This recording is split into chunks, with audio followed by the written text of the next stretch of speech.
Offensive কথা বলে আছিস, জাতিকে অপমান করছে কিন্তু সে। কিন্তু আমি অবাক হইলাম, এটা নিয়ে কোনো প্রতিবাদ নাই। যারা পাকিস্তানকে ভালোবাসেন তারা মনে ঠিকই বলছেন। না না না, আপনি বুঝতে পারছেন না কোথায় শীত করে গেছে। আপনার দেখে বলতেছে আপনার মনটা পরিষ্কার না। ইসলামের নাম দেয় বলছে, ইসলাম বলে মন পরিষ্কার না। পুরো দেশটা বেশন, সবার হাতে অস্ত্র। এখন তো অস্ত্র নেই, লুট করছেন কিন্তু সামনে আনতে পারতেছেন না। ওই যে হয়েছে এটার সাথে এটা তুলনা করতেছেন না। একটা হলো রাষ্ট্রীয় পর্যায়ে ক্যালকুলেট করা হয়েছে, আরেকটা হচ্ছে জনগণ করছে। রিজনাল পলিটিক্স আগে তোমরা টিম গঠন করে বলো, একটা তোমার থিঙ্ক ট্যাঙ্ক গ্রুপ করো, প্রশিক্ষণ গ্রুপ করো। আমি চাই তোমাদের তো ভরসা আমার তো অনেক, তোমরা আগামী প্রজন্ম যদি করতে পারো, আমরাও বুঝবো যে একটা মডেল তৈরি করতে পারছি। যেই কথাটা পাকিস্তানের পররাষ্ট্রমন্ত্রী বলতে পারতেন, পলিসি মেকাররা বলতে পারতেন, সেটা কে বললো? এরশাদ আমরা তো বলা হয়নি, মাপ চাক, ক্ষমা চাক। খালেদা জিয়া আমরা তো বলা হয়নি। নওয়াজ শরীফ কিন্তু মানে খালেদার সাথে ভালো সম্পর্ক ছিল বিএনপির সাথে, এবং বলতে গেলে বলা যায় খালেদা জিয়ার সাথে একটা ভাই বোনের সম্পর্ক হয়ে গেছে। ইতিহাস ট্রু, তাদের মধ্যে সম্পর্ক হয়ে গেছে ভাই বোনের মধ্যে সম্পর্ক। এবং দেখেন অনেক সময় কি নেতাদের মধ্যে একটা আত্মীয়তার বন্ধন সৃষ্টি হইলে অনুভূতি আসলে কিন্তু সমাধান সুবিধা, কারণ সামিট লেভেলে হচ্ছে যেটা। খালেদা জিয়া যেটা পারতো সেটা হাসিনা পারেনি, কারণ হাসিনাকে পাকিস্তান কোনো পার্টি তাকে বিশ্বাস করে, পাকিস্তান মুসলিম তাকে বিশ্বাস করে, পিপুলস পার্টি তাকে বিশ্বাস করে। ঘটনা তো এখানেই।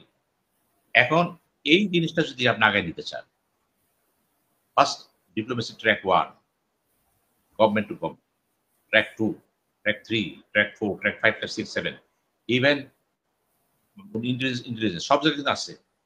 এখন আপনি কি করবেন? কারণ আমার মনে হয় যেটা ইসাকদার কথাটা কিন্তু পরিবেশ পরিস্থিতি চিন্তা করে কথাটা বলছে, আর আমাদের উপদেষ্টা যে কথাটা বলছে আমার মনে হয় উনি ততটা ডিপে জানেন। আমাদের তহিদ সাহেব ততটা ডিপে জানেন। উনি গতানুগতিক সাংবাদিকদের খুশি করছেন।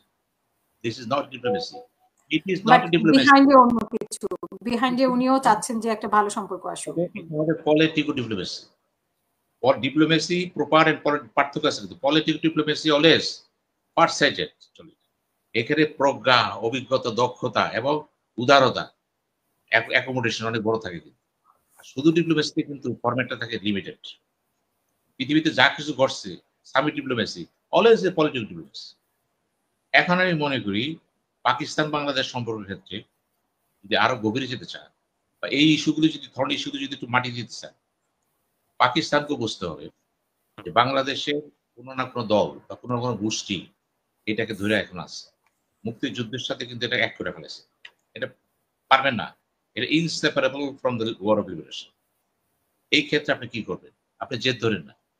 আপনি আমাদেরকে কি বলেছেন? আমাদেরকে ধৈর্য ধরতে বলছেন, আমাদেরকে মনটা পরিষ্কার করতে বলছেন। আমি যদি বলি মন আপনাদের পরিষ্কার না, আমি যদি বলি মনটা আপনার পরিষ্কার না, আপনার যে পরিষ্কার মন থাকে, পরিষ্কার কথা আবার কি বলছেন? সামনে আগে যান। তা আমি একটা অপরিষ্কার মন, আমি সামনে আগে যাবো, আপনি বলছেন হয়ে গেছে না, বিশ্বাস করবো? সাথে সাথে আমাদের পররাষ্ট্র বলে দিচ্ছে না, ঠিক বলে। আমি মনে করি মনটা পরিষ্কার না বলে তিনি জাতির সাথে অত্যন্ত বেদবি করেছে। একটা ফরেন মিনিস্টার তখন দেশে তারা বলতে পারে না এই জাতির মনটা পরিষ্কার। ইট অ্যামাউন্টস টু সিরিয়াস, মানে একটা অফেন্সিভ কথা বলে আছিস, জাতিকে অপমান করছে কিন্তু সে। কিন্তু আমি অবাক হইলাম, এটা নিয়ে কোনো প্রতিবাদ নাই। যারা পাকিস্তানকে ভালোবাসেন তারা মনে ঠিকই বলছেন। না না না, আপনি বুঝতে পারছেন না কোথায় শীত করে গেছে। আপনার দেখে বলতেছে আপনার মনটা পরিষ্কার না। ইসলামের নাম দেয় বলছে, ইসলাম বলে মন পরিষ্কার না। তাহলে আপনি আগাইতে হইলে মন পরিষ্কার করেন। দোষটা আমার, সব দোষ আমার। এটা কি আমি একমত হবেন? এটা কি একমত হওয়ার ব্যাপার? এইখানে আমি প্রতিবাদ করব। No Pakistan, you made mistake, another mistake. আপনি যে কথা বলতে পারতেন, আপনার ভাষাগত দক্ষতা বা যোগ্যতা বা প্রয়োগগত যে কৌশল, আপনি এখানে ব্যর্থ। বাংলাদেশের ক্ষেত্রে you does deserve to the prime minister Pakistan. আমি তো বললাম তো, এখানে কোন কথাটা প্রযোজ্য হবে, কোন সেন্টিমেন্টে যাবে আপনি বোঝেন নেই। হয় বয়সের ভারে আপনি রিক্ত, অথবা আপনার ভিতরে একটা অহমিকা ছিল। কেন সৃষ্টি হলো? এই অহমিকা সৃষ্টির পিছনে এটি ভাবছিল আমি পাকিস্তান, অনেক কিছু পারি, আমি কি বাংলাদেশ, আমি সস্তা হয়ে গেলাম। আমি সরাসরি প্রশ্নতে বলতেছি, আমি দৃষ্টি আকর্ষণ করতেছি ডক্টর ইউনূস ইউনূসের, আমি আকর্ষণ করতেছি শাহবাজ শরীফ পাকিস্তানি, এখানকার হাইকমিশন তাদের বলতেছি এই ধরনের বক্তব্য কোনো পররাষ্ট্রমন্ত্রী কোনো দেশের মাটিতে বসে বলতে পারে না, বলতে পারে না। এবং জবাব দিয়েছে আমাদের উপদেষ্টা, জবাব দেওয়া যথেষ্ট না। কিন্তু আপনি যখন বলছেন আপনি মিথ্যাচার করেছেন, কথা এটা না, মিথ্যা কথা। এই ক্ষেত্রে যিনি মিথ্যা কথা নিয়ে এখানে আসছেন, জাতিকে অপমান করতেছেন, তার সাথে সম্পর্কটা কি হবে? Let the matter settle. Immediately বাংলাদেশে উচিত হবে এই ব্যাপারে কথা বলা সরাসরি নওয়াজ শরীফের সাথে, ডক্টর ইউনূসের। তোমার পররাষ্ট্রমন্ত্রী কিভাবে বলতে পারে আমার মনটা অপরিষ্কার? অপরিষ্কার থাকলে তোমরা আসতে পারতে এখানে? পরিষ্কার না, আমি তো পরিষ্কার। এইখানে আপনাকে বুঝতে হবে জাতীয়তাবাদী সেন্টিমেন্ট। অন্য কোনো কথা বলি নেই, ভারত বাংলা সব বাদ দিন। এই কথাটা আমার কাছে মনে হচ্ছে আমার জন্য সবচেয়ে চপটাঘাত। অন্যটা আপনার করছেন। বিহারে যদি মারা যায় থাকে, যুদ্ধের পরে গেছে, যুদ্ধ তো আপনি করছেন আগে, ক্রাইম তো আপনি করছেন, পরে হয়তো মবকের শেষ, হয়তো স্বাধীনতা পরে কে কারে মানে? স্বাধীনতা সবার অস্ত্র, কে কারে মানে গো? এই এখন যারা বড় বড় কথা বলতেছে বসে বসে এখানে টক শোতে এসে, আপনি ছিলেন যুদ্ধের সময়, দেখছেন কি করে মানে? পুরো দেশটা বেশাম, সবার হাতে অস্ত্র। এখন তো অস্ত্র নেই, লুট করছেন কিন্তু সামনে আনতে পারতেছেন না। ওই যে হয়েছে, এটার সাথে তুলনা করতেছেন। একটা হলো রাষ্ট্রীয় পর্যায়ে ক্যালকুলেট করা হয়েছে, আরেকটা হচ্ছে জনগণ করছে, মুক্তিযোদ্ধারা করছে, প্রতিপক্ষরা করছে, দুটো ভিন্ন জিনিস। এক করলেন কিভাবে? এই যে অতি বুদ্ধিয়ালা লোকগুলো এখানে আছে, বসে থিসিস তৈরি করতেছে, এক করেন কিভাবে? দুটো ভিন্ন জিনিস। আমি আবারও বলছি, এই কথা কেন বলতে পারলো না পররাষ্ট্র উপদেষ্টা ওই পাকিস্তানের পররাষ্ট্রমন্ত্রীকে, যে যুদ্ধটা কে লাগাইলো গো? তোমার নেতারা বিমানি করছে, কিন্তু আমি বলি সরকার তো চাচ্ছে যে সম্পর্ক ভালো করতে, সেখানে প্রশ্ন করতে পারছে না হয়তো।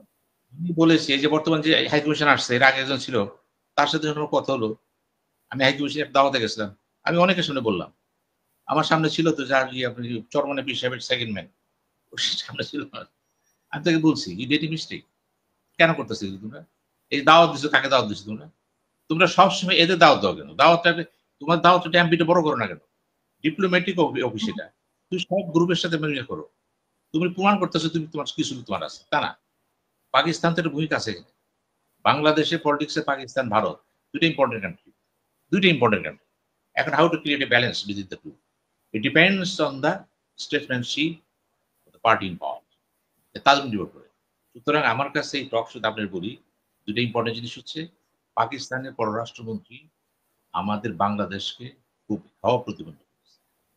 তার এই বক্তব্য রুদ্ধ করা উচিত যে আমি এটা ভেবে বলি নেই, এটা ভুল হয়ে গেছে, শেষ। আপনি কি বলবেন? স্ট্যান্ড করে যাবেন না? যখন আপনি উত্তর দিয়ে দিচ্ছে আমাদের উপদেষ্টা যে আপনি ঠিক বলেন নাই, চলমান, তখনও কিন্তু আপনি বলেননি, ওই তো ভুল হয়ে গেছে, স্লিপ অফ টাং হয়ে গেছে, বলেনি। পাকিস্তান বলবে না? পাকিস্তানের বড় অপরাধ হলো কোন অন্যায়কে তারা স্বীকার করে, যেটা ইসলামের সবচেয়ে বড় বৈশিষ্ট্য। এই বৈশিষ্ট্য পাকিস্তান মানে না। তারা ধর্মকে ইউজ করে, ধর্মকে ব্যবহার করে, ধর্মকে ফলো করে, ইমপ্লিমেন্ট করে। এই যে মিস ইউজ করাটা, এটা করছে তো। আমি আজকে খুবই ক্ষুব্ধ, কিন্তু তারই বিবৃতি সমাধান হয় নাই। ঠিক আছে, পাশে কি বললেন? মনটা পরিষ্কার করেন। এটা আমরা বলতেছি, মন তো আপনার অপরিষ্কার, মন তো আপনার অপরিষ্কার। কেন আপনি আগে বলেন এই কথা? আজকে সুযোগে কইতেছেন আমাদের মন অপরিষ্কার, আর এর আগে যখন তো করেন নাই। এই জন্য আমি বললাম, দেশকে যারা ভালোবাসবে, আমি আপনাদের সবাই বলি, যে দল যে মতি করে, উনি সবের সাথে সাক্ষাৎ করছে, উনি ছোট বড় সব দলের সাথে দেখা করছে, গুড সাইন, পররাষ্ট্রমন্ত্রী পাঠাইতে দেখা করতে, এবং এটা ভাতৃত্ব বন্ধন ছিল, দেখা করছে। কিন্তু একটি দল কি তারা প্রশ্ন করছে? আমাদের মন পরিষ্কার তারা বললেন, সব দল চিন্তা করতেছিল বাবারে পাকিস্তানের পররাষ্ট্রমন্ত্রী বাংলাদেশে সাথে আছে। This is very much আনপ্যাট্রিয়টিক। জাতীয় সেটা আপনি নিশ্চয়ই এনসিপির বক্তব্য শুনেছেন যে ওনারা বলছে যে ৭১-এ ঠিক করে বলেছে, ওই তিনটা শর্ত কথা বলছে, এই ইস্যুগুলো সমাধান করেন পূর্ব শর্ত। দে বলছে pre condition to the solution of the problem, right? আমি বলি তাদের স্ট্যান্ডার্ড ঠিক আছে, ঘুরে কথা বলবেন কেন? যার সত্যতা বলে দেন।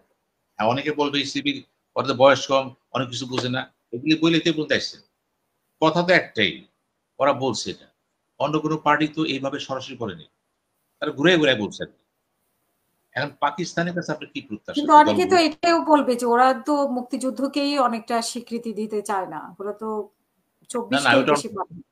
আমি আপনি যখনই বলছেন ইন্টারেস্টিং ঘটনা, তখন তো পাকিস্তানের দোষগুলো ওদের চোখে ওইভাবে পড়বেও না। এই তিনটা সমাধান করেন, সাথে সাথে কিন্তু তারা স্বীকার করে নিচ্ছে দ্যাট ইজ মুক্তিযুদ্ধ। ওরা কিন্তু মুক্তিযুদ্ধের পক্ষে কথা বলতেছে। এই জন্য বললাম এনসিপিকে আমি বলবো, তোমাদের বয়স কম, তোমাদের যারা বুঝ দেয়, বুদ্ধি দেয়, পরামর্শ আছে, অবশ্যই আছে। তোমরা এখনো চিন্তা করো যে ভূ রাজনীতিটা তোর বেশ করে লেখাপড়া করে বুঝো, দক্ষিণ এশিয়া প্যাটার্নটা বুঝো, জিওগ্রাফিটা পুরো মুখস্থ করে ফেলো, সম্পদ কার কতটুকু আছে, বর্ডার কতটা আছে, একদম কমিট টু মেমোরি। বিশ্ব ওয়ার্ল্ড পলিটিক্স, রিজনাল পলিটিক্স আগে তোমরা টিম গঠন করে ফেলো, একটা তোমার থিঙ্ক ট্যাঙ্ক গ্রুপ করো, প্রশিক্ষণ গ্রুপ করো। আমি চাই তোমাদের তো ভরসা আমার তো অনেক, তোমরা আগামী প্রজন্ম যদি করতে পারো, আমরাও বুঝবো যে একটা মডেল তৈরি করতে পারছি।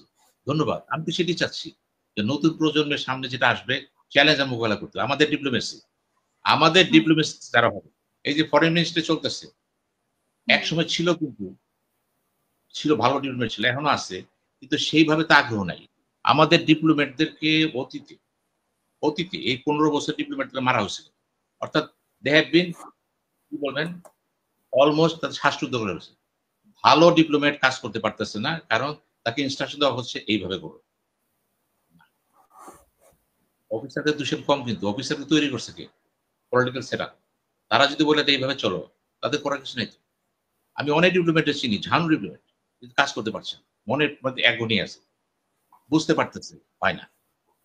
এইগুলি তো না, এগুলি আমরা চাচ্ছি না। কিন্তু আমরা চাচ্ছি প্রশাসনিক ওয়েতে, বিশেষ করে ফরেন মিনিস্ট্রিতে যারা থাকবে তাদেরকে একটু অন্যভাবে বিল্ড আপ করে, তাদেরকে বাংলাদেশের এই পলিটিক্যাল রাজনীতিতে বিষাক্ত করে মেধারা বিকাশ করতে দেয়। তাদের সামনে বিরাট পৃথিবী, কিন্তু পুরা রাষ্ট্রটা তার পররাষ্ট্র মানি।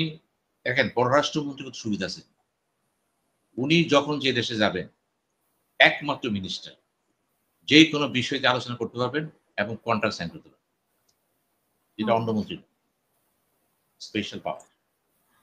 আমি একজন না, এটা খুব ডিগনিফাইড জায়গা। কিন্তু আমাদের দেশে হয়তো বলা হয়েছে কিছু নেই। এটা আমাদের দেশে পররাষ্ট্রমন্ত্রী বিগত 15 বছর যারা হয়েছে, কি ক্যাটাগরি হয়েছে আমি নিজে জানি, কেমন তাও বুঝছেন, এটা না। এখন যে কয়জন আসছেন এখানে সবগুলি নতজান লোক যখন পররাষ্ট্রমন্ত্রী হবে, বায়োল্যাটারাল, রিজনাল, ইন্টারন্যাশনাল, গ্লোবাল ইন্টারেস্টটা কিভাবে থাকবে? হয় না। কিন্তু আমি সেই জন্য বলছি যে এটা কিন্তু ভবিষ্যৎ পার্টি যারা ক্ষমতায় আসবে এখনই চিন্তা করতে হবে যে আপনার পররাষ্ট্রমন্ত্রী কারা হইতে পারে, পলিসি মেকিং থিঙ্ক ট্যাঙ্ক কারা হইতে পারে, কিভাবে সাজাবেন এটা, এবং আদৌ পারবেন কিনা, আর কোনো চাপে আবার উল্টাপাল্টা করে ফেলাবে, এটা হয় না। কিন্তু আমি বাংলাদেশে ব্যুরোক্রেসি কিন্তু ডেভেলপ করতেছি না একটি কারণ, পলিটিক্যাল চাপটা এত বেশি, পাশাপাশি করাপশন, প্রমোশন, নানান কারণে বিধ্বস্ত হয়েছে। আমি এখনো মনে করি পাকিস্তানের ফরেন সার্ভিস, দেখ, আমি পররাষ্ট্রমন্ত্রী কথা বলতেছি তো, পাকিস্তানের ফরেন সার্ভিস FCS এখনো পৃথিবীতে কিন্তু খুব নাম করা, ইন্ডিয়ান ফরেন সার্ভিস এরা কিন্তু নাম করে ফেলেছে, এদের স্ট্যান্ডার্ড দাঁড়ায় গেছে। কিন্তু আমাদেরটা কেন হলো? আমরা তো পারতাম, এখানে যোগ্য লোক আছে, কিন্তু এটা বললেন না নাই, কিন্তু আমরা সেভাবে এটা গ্রুম করি, গ্রুপ করি। যখনই মেধাযুক্তিকে সামনে চলে আসে, ডাম্পিং বুঝ দিয়ে দিতে, কিছুটা চর্যবৃত্তি আছে, কিছুটা তাবেদারি আছে, কিছুটা চাপ আছে। এখন এইগুলি হলে তো হবে না, এগুলো আপনার বুঝতে হবে তো। আমি সেই জন্য বলছি যে এই পররাষ্ট্রমন্ত্রী আমাদের চোখটা খুলে দিছে পাকিস্তানে। আমার মাটিতে বসে এসে বলে গেছে, আমার মন পরিষ্কার না, ইসলামের দোহাই দিয়ে বলছে সামনে আগাইতেছে।